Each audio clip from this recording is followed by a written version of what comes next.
要让个点着是的，但那要啥事呢？了你我查到里背就做那题了么呢？还早 Donald Trump 路年之一我有木空，路得chờ了是要在安 Greenland 背那จี了莫他还点，เขาจังเตียเลยมาเยอะ Donald Trump เนาะถอนตลอดมัวเนาะ那จีว่า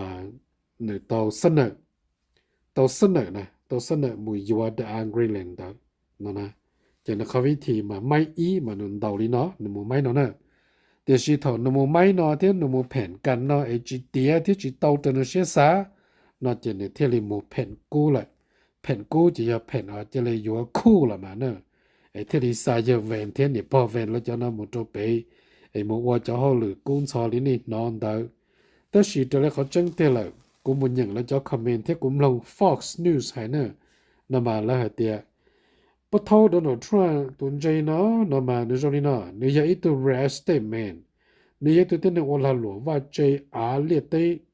นั่นน่ะกูจะเป้าหลุไทยหลุมลาเชลยโฮลิจาแต่สิมาว่ายอดอเมริกาเต้เนาะน่ะจะไปหาเตีย Trump มันในยาอีตัวเต้นในว่าอีตัวจินในว่านึกโมลุเปล่านะนึกโมลุลื่นน่ะวันละหลวงว่าใจ rare state น่ะจะถอดตัวถ่าจัง Greenland ถ่าจ้าđại á nhớ tí đại á nhớ đá đại á nhớ bể nó chỉ rồi đi Trump chỉ lấy xã hội thì giờ Trump cho là lùa rồi nó chỉ Trump chỉ lấy yếu tố yếu chỉ giờ Trump yếu chỉ tao chỉ Trump thì lấy ô cú chỉตัวละnó màเขาnói mà tới rồi giờ lon đấy ít tuần này mà muốn chụp plei rồi đi Trumpเขาnói mà giờ trở đi là hại sao nè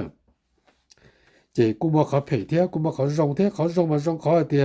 Donald Trump màเนี่ยthì yếu mua cái tao đại á Greenland bể cho lòว่าเขา security นะจอรุเตชนะเทจอรุเตเตนะ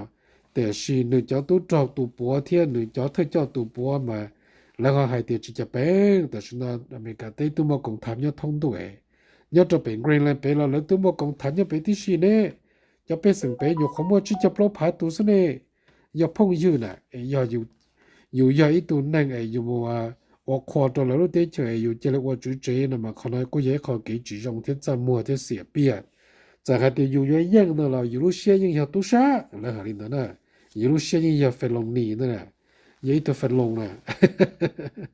这可能我也可能是讲从过年就做啥没个点了的养狗你就要给你了你找报กัน就落跳你要报的别要不谈那这也一度不谈这的来